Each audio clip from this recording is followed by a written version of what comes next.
আমরা আজকে করব lab diagnosis of bacterial disease. এটা খুব ছোট একটা চ্যাপ্টার, অল্প কিছু প্রশ্ন থাকে এখান থেকে। এটা খুব বেশি সময় লাগবে না, অল্প সময় শেষ হয়ে যাবে। আমরা আগামীকাল যদি সম্ভব হয় তাহলে অ্যান্টিজেন অ্যান্টিবডি রিঅ্যাকশনটা হয়তো করবো। আর শনিবার থেকে যোগেন স্যার তোমাদের নিয়মিত ক্লাস নেবে।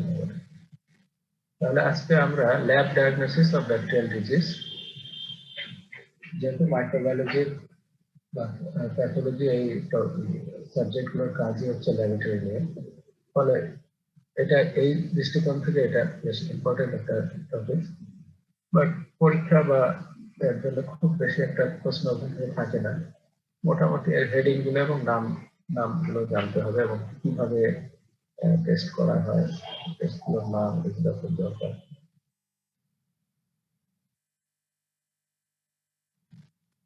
তো আমরা প্রথমে দেখছি যে অ্যাপ্রোচ টু ল্যাবরেটরি ডায়াগনোসিস, কিভাবে আমরা ল্যাবরেটরি ডায়াগনোসিস করে থাকি।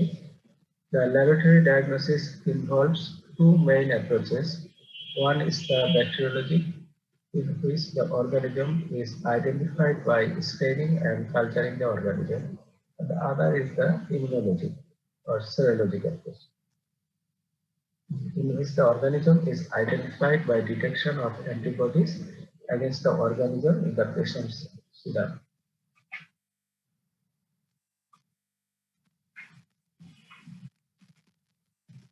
এর মধ্যে একটা ডাইরেক্ট এভিডেন্স হিসেবে আসবে যদি আমরা ব্যাকটেরিওলজিক মেথড যেটা বলি সেটাই।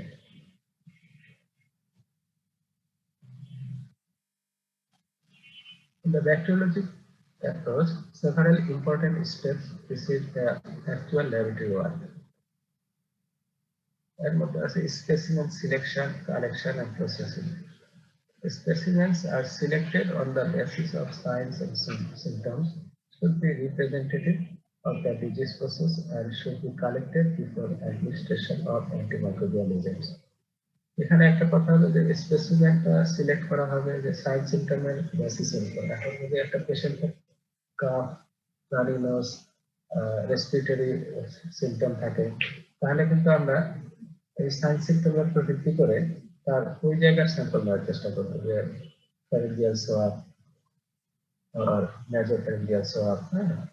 এখানে বোঝানো হচ্ছে ওইটা যে basis of sign and symptoms specimen, এখান থেকে আমরা সিলেকশন আসবো। কারো ইউরিনে টিজিউরিয়া আছে, ইলেকট্রাল ডিসচার্জ আছে, তখন কিন্তু আমরা ওইভাবে চিন্তা করবো যে তার ইউরিন ইলেকট্রাল ডিসচার্জ, ইলেকট্রাল সোয়াব, এটাকে আমরা স্পেসিমেন সিলেক্ট করতে পারবো ওইভাবে চিন্তা করবো। এবং আরেকটা কথা বলছে should be representative of the disease process, এবং এটা রিপ্রেজেন্টেটিভ হতে হবে। আমার অ্যাবসেস, ধরো সাপোজ একটা বডির কোনো সারফেসে অ্যাবসেস আছে, এখন আমি যদি ঠিক যে মার্জিন থেকে অ্যাবসেস তৈরি হচ্ছে, এবং সাধারণত পাসের মধ্যে কিন্তু আমরা অনেক সময় ভুল করি যে পাস কিন্তু ডেড নিউট্রোফিল থাকে, ডেড ব্যাকটেরিয়া থাকে, তো ওইটা কিন্তু রিপ্রেজেন্টেটিভ হলো না। তাহলে যেখানে হেলদি টিস্যু শুরু হচ্ছে, যে ওখানে ইনফেকশন হচ্ছে বা ওখান থেকে পাস তৈরি হচ্ছে, এরকম একটা মার্জিন থেকে নিতে হয়। তো সেই রকম সাপোজ এখন যদি আমরা একটা টিভির কথা চিন্তা করি, যে মাইক্রোব্যাকটেরিয়াম টিউবারকুলোসিসে তার যক্ষা আছে, টিউবারকুলোসিস আছে, তো এখন আমরা কিন্তু স্পুটাম স্পেসিমেন হিসেবে নিব। নিশ্চয়ই মুখের লালা বা নেজাল ডিসচার্জ এগুলো কিন্তু আসলে হবে না। তাহলে ভিতর থেকে যে একটা ডিপ ব্রেথ নিয়ে কফ নিতে হবে, কফ করার পরে যে ভিতর থেকে যে স্পুটামটা যেটা আসবে সেটা ফুসফুস থেকে আসবে। তো এই ধরনের জিনিসকে বোঝানো হচ্ছে যে রিপ্রেজেন্টেটিভ, মানে তাহলে এইটা ওই জায়গায় থাকতে পারে, এটা সন্দেহ করে ওই স্যাম্পলটা যেন রিপ্রেজেন্ট করে যে আমি যে মাইক্রোবায়োলজি অ্যাপ্রোচটা করতেছি, যে তাদের দেখার জন্য যে কোনো অর্গানিজম পাওয়া যায় কিনা, তাহলে আমি সেই জায়গায় খুঁজবো। এই জন্যই বলা হচ্ছে রিপ্রেজেন্টেটিভ। আর স্পুটাম না নিয়ে যদি ওকে দেখে নেই, তাহলে তো ওখানে নাই, তাহলে আমার তো লাভ হলো না। সাপোজ এখন এই যে কোভিড টেস্ট হচ্ছে, তো তোমরা নিশ্চয়ই জানো যে ওরোফ্যারিঞ্জিয়াল সোয়াব অথবা নেজোফ্যারিঞ্জিয়াল সোয়াব নেওয়া হয়। আবার বলা হচ্ছে যে নেজোফ্যারিঞ্জিয়াল সোয়াবটাই আরো বেশি মোর রিপ্রেজেন্টেটিভ হতে পারে। তাহলে এখন আমরা কিন্তু ওই থ্রোট ইয়া থেকে ফ্যারিংস থেকে নেই না, একদম নেজোফ্যারিংস থেকে স্যাম্পল নেওয়া হয়। এইটাই বোঝানো হচ্ছে যে রিপ্রেজেন্টেটিভ হতে হবে। আমরা যেই অর্গানিজমকে খুঁজতে চাই, ডায়াগনোসিস করতে চাই, সে যে জায়গায় থাকতে পারে এরকম জায়গা থেকে স্যাম্পলটা নিতে হবে। তাহলে আমরা প্রথমে বুঝলাম যে সাইন সিম্পটম বেসিস করে আমরা স্পেসিমেন সিলেক্ট করব যে কোন সিস্টেমের ডিজিজ কোন জায়গা থেকে স্যাম্পল নিলে আমার কাজে আসবে। আবার স্যাম্পল নেওয়ার সময় আবার এটা চিন্তা করতে হবে যে ঠিক কোন জায়গায় তাকে পাওয়া যেতে পারে। এই জন্য এটা বলা হচ্ছে যে রিপ্রেজেন্টেটিভ হতে হবে, should be representative of the disease process and should be collected before administration of antimicrobial agent। তাহলে অনেক সময় পেশেন্ট কয়েকদিন চিকিৎসার পরে আসছে, ডাক্তার দেখাচ্ছে আগে সে অ্যান্টিবায়োটিক খেয়ে ফেলছে, তাহলে কি হবে, ওটা পাওয়া যাবে না। তাহলে এটাও আমাদের মাথায় রাখতে হবে, should be collected before administration of antimicrobial agents. The specimen amount and the rapidity of transport to the laboratory influence the test results। এবং এটা আরো সতর্ক যে স্পেসিমেনের পরিমাণটাও একটা বিষয় এখানে। হ্যাঁ, এখন খুবই কম পরিমাণ নেওয়া যাবে না, খুব বেশি পরিমাণ নিলে অযথাই সিস্টেমে কাজ করা। তাহলে সেরকম অ্যামাউন্ট হতে হবে। এবং যদি আমরা ল্যাবরেটরি থেকে দূরে থেকে স্যাম্পল কালেকশন হয়, তাহলে এটাও মাথায় রাখতে হবে যে র্যাপিডিটি অফ ট্রান্সপোর্ট, আমি কত দ্রুত ল্যাবরেটরিতে এই স্যাম্পলটা নিয়ে যেতে পারছি, এটাও কিন্তু টেস্টের রেজাল্টটাকে প্রভাবিত করে, ইনফ্লুয়েন্স করে। হ্যাঁ, বেশি দেরি হয়ে গেলে দেখা যাবে যে স্যাম্পলে যে অর্গানিজম ছিল সেটা নষ্ট হয়ে গেছে, মারা গেছে। ঠিক আছে, microbiologic examination. The direct examination and techniques. Direct examination of specimens reveals gross pathology. Microscopy may identify microorganisms in immunofluorescence, immunoperoxidase staining, and other immunoassay may detect specific microbial antigen. তাহলে একটা ডিরেক্ট এক্সামিনেশন টেকনিকের মধ্যে gross pathology কিন্তু পাওয়া যায়। হ্যাঁ, যেমন আমরা একটা স্টেইনিং করলাম, স্টেইনিং করে ডিরেক্ট আমরা মাইক্রোস্কোপে দেখলাম। তো এখন একটা স্কিন সফট টিস্যু ইনফেকশনে এখান থেকে কোনো ডিসচার্জ হোক বা পাস কন্টেনিং অ্যাবসেস, এখান থেকে আমরা যদি একটা স্যাম্পল নিলাম, তো এটা যদি আমরা স্টেইনিং করি, করে ডিরেক্ট মাইক্রোস্কোপে দেখলাম, সাপোজ গ্রাম স্টেইনিং করলাম, গ্রাম স্টেইনিং করে আমরা কি পেলাম, ওখানে আইদার গ্রাম পজিটিভ আর নেগেটিভ অর্গানিজম কিছু পেতে পারে। তো এখানে কিছু প্যাথোলজি পাওয়া যায়, যেমন আইডেন্টিফিকেশনের কিছু পয়েন্ট পাওয়া যেতে পারে। আবার ককটাইলা ব্যাসিলাস সেটা দেখলাম, এবং এদের অ্যারেঞ্জমেন্টটা কিরকম, এবার এই চেইন ফর্মে আছে,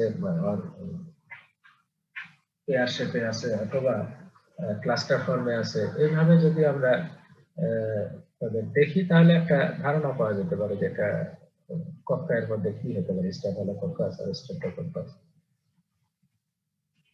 দেন এখানে ডিরেক্টলি শুধু মাইক্রোস্কোপিক না, আরো যেমন আছে যে ইমিউনো আছে, specific microbial antigen, genetic probes identify genus আর স্পেসিফিক স্পেসিস, স্পেসিফিক ডিএনএ আর সিকোয়েন্স। জেনেটিক প্রোব দিয়ে করা যেতে পারে, পিসিআর টেকনিকে করা যেতে পারে, পলিমারেজ চেইন রিঅ্যাকশন। এরপরে আসছে culture. Isolation of infectious agents frequently requires specialized media. Non-selective media permit the growth of many microorganisms. Selective media contain inhibitory substances that permit the isolation of specific types of microorganisms. A culture একটা important laboratory findings। আমরা এখানে যদি প্রথমে আইডেন্টিফিকেশনে ক্ষেত্রে আমরা যদি direct microscopic examination করি, সেখানে আমরা খুব বেশি কিছু পাই না।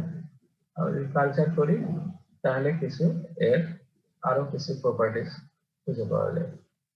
তো এখানে বলা হচ্ছে যে যদি স্পেশালাইজড মিডিয়া না হয়, তাহলে নন সিলেক্টিভ মিডিয়াতে আদার্স অর্গানিজম গ্রো করার চান্স থাকে। এখন আমরা এই স্যাম্পলকে চিন্তা করতে হবে যে এটা কোন সিস্টেমের ডিজিজ এবং সাধারণত এখানে কি কি অর্গানিজম দিয়ে হতে পারে, তাহলে সেই অনুযায়ী আমাদেরকে একটা সিলেক্টিভ মিডিয়া চুজ করতে হবে।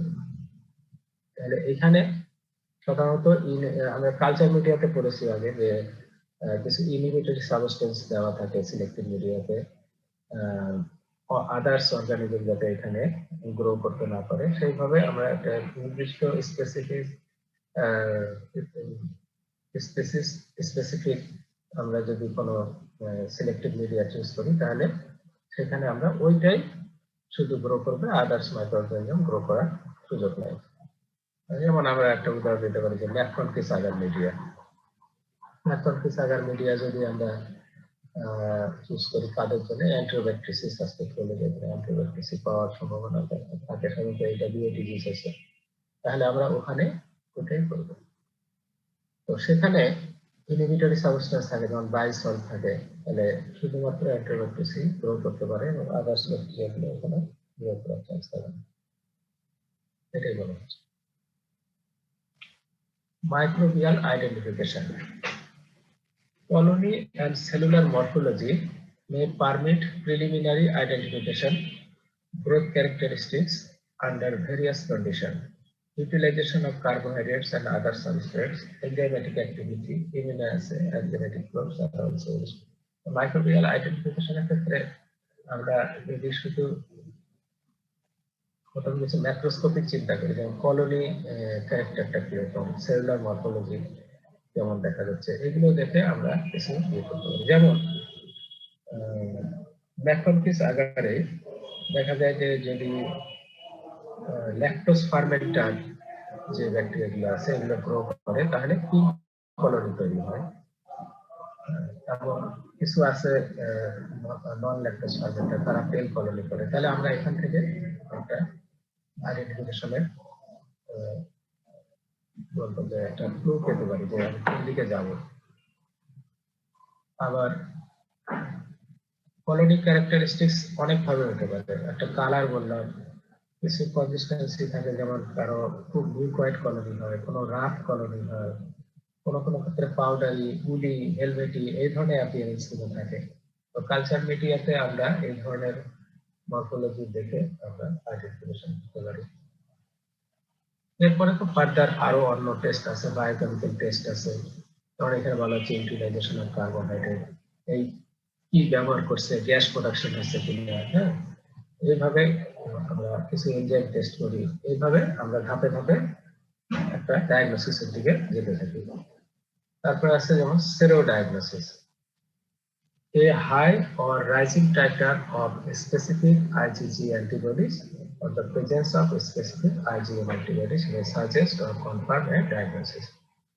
এইখানে আমরা এগুলা ইনডাইরেক্ট এভিডেন্স, কারণ এখানে সরাসরি আমরা কোনো মাইক্রো অর্গানিজমকে দেখতে পাচ্ছি না, কিন্তু আমরা অ্যান্টিবডি দিয়ে আমরা এটাকে চিহ্নিত করতে পারি যে কোন আইজিজি অ্যান্টিবডি কখন আসতেছে, কতটা টাইটা কিরকম হবে, স্পেসিফিক আইজিএম প্রেজেন্ট থাকতে পারে, আইজিএম অ্যান্টিবডি, এই যে এটা ডেঙ্গুর ক্ষেত্রে করা হয়।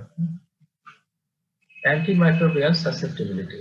Microorganisms, particularly bacteria, are tested in vitro to determine whether they are susceptible to antimicrobial agents. এটা একটা ইম্পর্টেন্ট টেস্ট আমাদের, যেটা আমরা বলি যে কালচার এন্ড সেন্সিটিভিটি টেস্ট। সেই ক্ষেত্রে কালচারের পরেও আমরা কিছু সাসেপ্টিবিলিটি দেখেও আমরা কিছু ডায়াগনোসিসে আসতে পারি। সেই ক্ষেত্রে আমি কালচার মিডিয়ার দিকে বলেছিলাম যে মুলার হিল্টন আগার মিডিয়াতে আমরা অ্যান্টিবায়োগ্রাম করতে পারি, অ্যান্টিবায়োটিক টিস কালচার মিডিয়াতে গিয়ে আমরা দেখতে পারি যে কোনটাতে সাসেপ্টেবল। এরকম আরেকটা উদাহরণ তোমাদের খুব মানে যেমন স্ট্রেপ্টোকক্কাস, স্টেফাইলোকক্কাস যখন বলবা, স্টেফাইলোকক্কাসের মধ্যে তিনটা স্ট্রেন আমরা বেশি ইয়ে করি, যেমন তিনটা species, Staphylococcus aureus, Staphylococcus epidermidis and Staphylococcus saprophyticus. তো এইগুলোর মধ্যে যখন আমরা ডায়াগনোসিসে যাই তখন দেখা যায় যে সাসেপ্টিবিলিটি দিয়েও কখনো কখনো ডায়াগনোসিস করা লাগে, যেমন স্টেফিলোকোকাস এপিডার্মিডিস স্টেফিলোকোকাস সাপ্রোফাইটিকাস, এদের মধ্যে একজন নভোবায়োপসি সেনসিটিভ, একজন রেজিস্ট্যান্ট। তাহলে এখানে ওই সাসেপ্টিবিলিটি টেস্টের ব্যাপার আসে। In general, there are three approaches to the bacteriologic laboratory work. Number one, observing the organism in the microscope after staining. Number two, obtaining a pure culture of the organism by inoculating it onto a bacteriologic media. Number three, identifying the organism by using biochemical reactions, growth on selective media, DNA probes, or specific integrated reactions. মানে তিনটা approach আমরা এর আগে যে বললাম এইভাবেই ধাপে ধাপে করা হয়, স্টেপ বাই স্টেপ। একটা স্ট্যান্ডিং করে আমরা মাইক্রোস্কোপে আগে ডসলি অর্গানিজমটাকে ডিরেক্টলি দেখতে পারি, এদের এখানে অ্যারেঞ্জমেন্ট কিরকম আছে, এদের শেপ কিরকম আছে, এটা দেখে আমরা বুঝতে পারি। আর দেন আমরা এখান থেকে কালচারে যেতে পারি। তাহলে একটা পিওর কালচার যদি করি, যে স্যাম্পলটা ল্যাবরেটরিতে আসছিল সেখানে আমরা প্রথমে এটা করা হয় যে মাইক্রোস্কোপিক করার জন্য একটা স্টেনিং করে রাখা হয়, আর কিছু পোর্শন কালচারে বসানো হয়।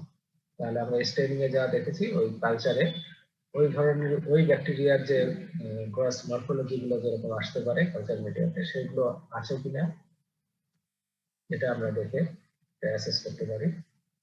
Identifying the organism by using biochemical reaction করতে পারি। গ্রোথ অন সিলেক্টিভ মিডিয়াতে গ্রোথ করে কিনা, তাহলে যদি করে তাহলে অবশ্যই ওই স্পেসিসটাই আমরা চিন্তা করতে পারি। তো এখন আমরা একটা জিনিস দেখি যে বায়োকেমিক্যাল রিঅ্যাকশন, এটা একটা এক্সাম্পল হিসেবে বোঝার জন্য এক্সাম্পল হিসেবে বলতে পারি, যেমন স্টেফাইলোকক্কাস, স্ট্রেপ্টোকক্কাস, দুইটাই কক্কাস, গ্রাম পজিটিভ কক্কাই। এখন আমরা যদি একটা সিম্পল বায়োকেমিক্যাল টেস্ট যেমন ক্যাটালিস্ট টেস্ট করি, তাহলে ক্যাটালিস্ট টেস্ট করলে দেখা যাবে যে অল স্টেফাইলোকক্কাস আর ক্যাটালিস্ট পজিটিভ, কিন্তু স্টেফিলোকক্কাস হবে না। তাহলে ওখানে আমরা একটু তাদেরকে আলাদা করে ফেলতে পারতাম যে এগুলো ক্যাটালিস্ট পজিটিভ, তাহলে এটা স্টেফিলোকক্কাস। দেন আরেকটা বায়োকেমিক্যাল টেস্ট যেমন আমরা কোয়াগুলেস টেস্ট করতে পারি। কোয়াগুলেস টেস্ট করলে দেখা যাবে এর মধ্যে যে তিনটা স্পিসিস আছে, স্টেফিলোকক্কাস অরিয়াস, এপিডার্মিডিস আর সাপ্রোফাইটিকাস, এদের মধ্যে অনলি স্টেফিলোকক্কাস অরিয়াসটা কোয়াগুলেস পজিটিভ হবে। তাহলে এখানে এইভাবেই আমরা একটা এক্সাম্পল দিলাম যে এইভাবে আমরা বায়োকেমিক্যাল রিঅ্যাকশন করেও কিন্তু আমরা আইডেন্টিফাই করতে পারি। এরপরে ফার্দার আরো সফিস্টিকেটেড টেস্ট অনেক আছে, যেমন ডিএনএ প্রোব করতে পারি, স্পেসিফিক অ্যান্টিবডি সেরোলজিক্যাল যেগুলো টেস্ট করতে পারি, পিসিআর করতে পারি, আছে।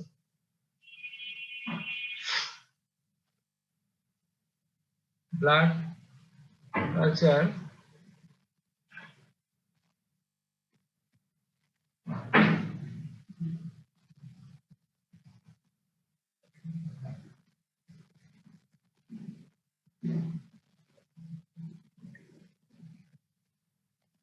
ব্লাড কালচার যদি করা যেমন ইউজড হতে পারে যে other diseases in which the organism is often found in the blood stream. Blood stream এ যেগুলো অর্গানিজম থাকে তাদের ব্লাড কালচার করে আমরা সেটা ডায়াগনোসিস করতে পারি, যেমন such as endocarditis, meningitis, pneumonia and osteomyelitis।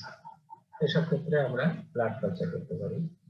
Throat culture are most useful to diagnose pharyngitis caused by Staphylococcus pyogenes, but they are also used to diagnose diphtheria, gonococcal pharyngitis, and thrush caused by the yeast Candida albicans.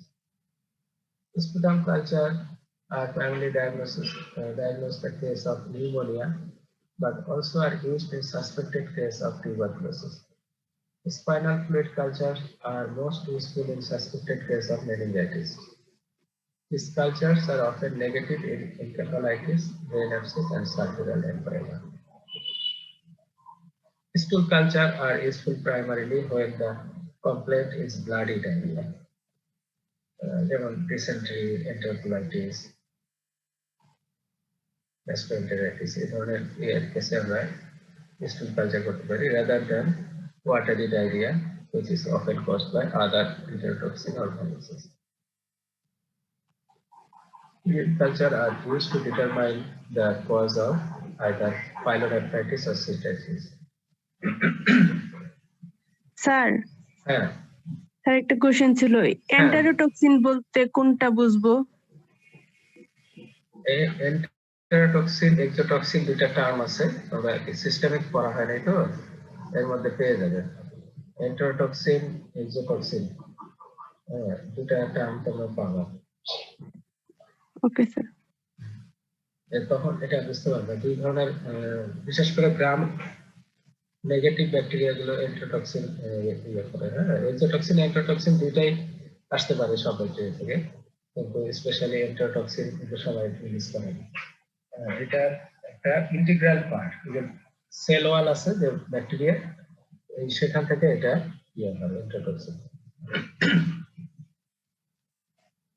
আচ্ছা, এখন দেখো genital tract cultures are most often used to diagnose gonorrhea and chancroid. Chlamydia trachomatis is difficult to grow, so non-bacteriologic methods such as ELISA and DNA probes are now used more often than culture.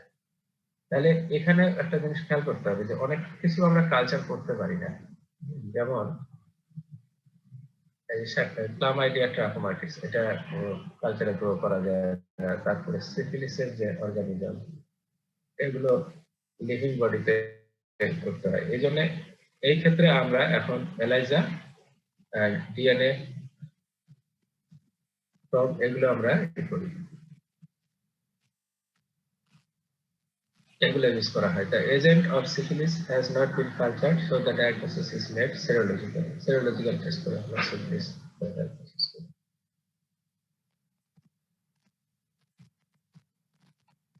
এখন এইখানে ইমিউনোলজির কিছু test আছে, যেমন দুটা basic অ্যাপ্রোচে করা হয়। একটা হলো using known antibody to identify the microorganism, and number 2 using known antigen to detect antibodies in the patient serum.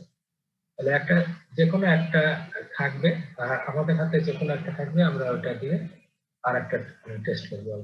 যদি অ্যান্টিজেন জানা না থাকে তাহলে আমরা অ্যান্টিবডি বুঝতে পারবো, আর যদি অ্যান্টিজেন জানা না থাকে তাহলে অ্যান্টিবডি ইউজ করে আমরা অ্যান্টিজেনকে ডিটেক্ট করবো। Identification of an organism with known antigen, এই যে অ্যান্টিসেরা বা অ্যান্টিবডি, এইটা যদি আমরা ব্যবহার করার একটা উদাহরণ হচ্ছে, যেমন যেগুলো ক্যাপসুল আছে যেসব অর্গানিজম ব্যাকটেরিয়া, যেমন স্টেফিলোকোকাস নিউমোনিয়া, ক্যাপসুলেটেড অর্গানিজম, এগুলোর ক্ষেত্রে আমরা কিন্তু ক্যাপসুলার সোয়েলিং টেস্ট বা কুয়েলাং টেস্টও বলে, এটা অনেক সময় শর্টনোট হিসেবে আসে। এটা তোমরা যখন স্টেফিলোকোকাস করানো হবে তখন তোমরা পাবা কুয়েলাং রিঅ্যাকশনটা কি।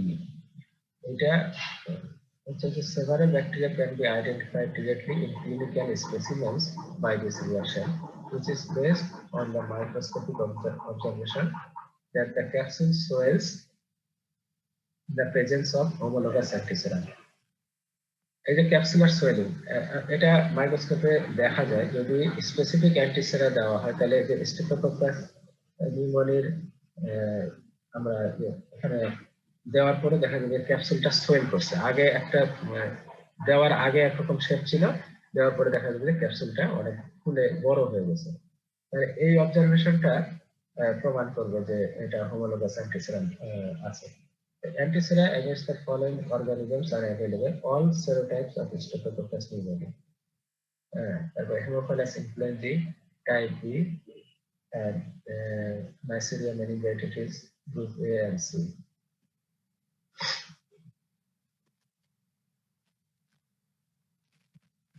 Slide agglutination test. Antisera can be used to identify Salmonella and Shigella by causing agglutination of the unknown organism. Antisera directed against the cell wall O antigen of Salmonella and Shigella are commonly used in hospital laboratories. Antisera against the flagellar H antigen and the capsular VI antigen of Salmonella are used in public health laboratories or for epidemiology epidemiologic purposes. তাহলে এই ধরনের আমরা টেস্টগুলো এখন অত না বুঝলে আমরা নামগুলো অন্তত খেয়াল করবো যে কিভাবে ল্যাবরেটরি ডায়াগনোসিস এইগুলো ব্যবহার করা হয়। পরে আমরা আবার যখন অ্যান্টিজেন অ্যান্টিবডি রিঅ্যাকশন দেখবো তখন এখানে অনেক কিছু ডিটেইলস পড়ানো হবে next class. Latex agglutination test. Latex beads coated with a specific antibody are agglutinated in the presence of the homologous bacteria or antigen. This test is used to determine the presence of the capsular antigen of Haemophilus influenzae, Neisseria meningitis, several species of Streptococci, and the yeast Cryptococcus pyoformans. এগুলোর ক্ষেত্রে আমরা latex agglutination test করে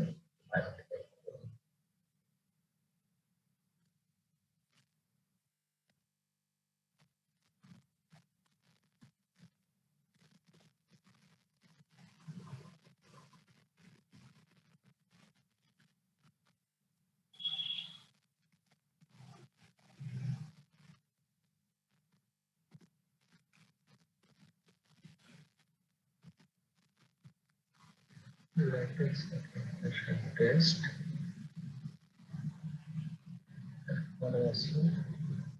Counter immunoelectrophoresis test. Enzyme linked immunosorbent assay, যেটা আমরা বলি ELISA, enzyme linked immunosorbent assay, fluorescent antibody test. আরো কিছু identification আছে, যেমন identification of serum antibodies with known antigen. যদি অ্যান্টিজেন জানা থাকে তাহলে আমরা সাসপেক্ট করি যে এইটা দিয়ে ডিজিজ হয়েছে, তাহলে এর অ্যান্টিবডি ডায়াগনোসিস যদি সিরামে পাই তাহলে আমরা কনফার্ম করতে পারি। Slide or tube agglutination test, serologic test for syphilis, cold agglutination test. Lastly এটা খুব আধুনিক যেটা টেস্ট, এখন অনেক ক্ষেত্রেই বলা যায় এটা এক ধরনের কনফার্মেটরি টেস্ট। আমরা আদার্স যেগুলো প্রসেস সেগুলো দিয়েও আমরা কনফার্ম করতে পারি, তবে কিছু কিছু অর্গানিজমের ক্ষেত্রে একমাত্র পিসিআরই হচ্ছে কনফার্মেটরি টেস্ট। সেই রকম এটা হচ্ছে যে নিউক্লিক অ্যাসিড বেসড মেথড, এগুলো আমরা আরএনএ ডিএনএ নিউক্লিক অ্যাসিড আছে এগুলোকে বেস করে এটা করা হয়। তাহলে nucleic acid amplification test utilize the polymerase chain reaction.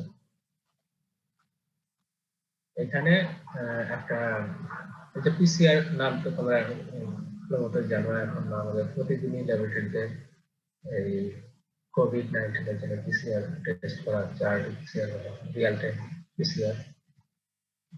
এরপর আছে nucleic acid probes are design to detect bacterial DNA or RNA directly without application. আরেকটা হলো যে এখানে অ্যাপ্লিকেশন করে পিসিআর করা হয়, একটা কপি তৈরি করে এটাকে